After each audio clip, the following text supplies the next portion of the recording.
سورة الكافي مكية وآمية وخمس آية بسم الله الرحمن الرحيم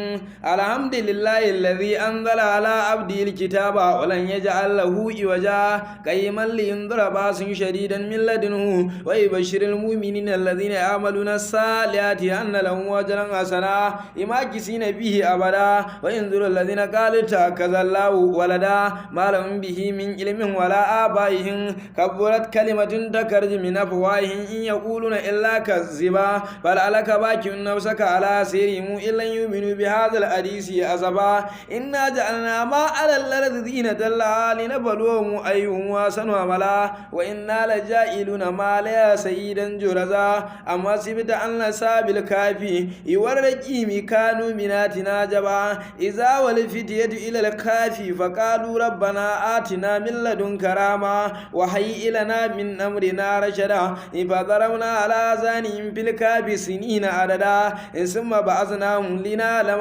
أي الحزبين أحصى لما لبثوا أمدا إنا نقص عليك نبأهم بالحق إنهم فتية آمنوا بربهم وزدناهم هدى وربنا على قلوبهم إذ قاموا فقالوا ربنا رب السماوات والأرض لن ندعو من دونه إلها لقد قلنا إذا شهدنا يا هؤلاء قوما اتخذوا من دونه آلهة لولا يأتينا عليهم بسلطان بينا فما نظلموا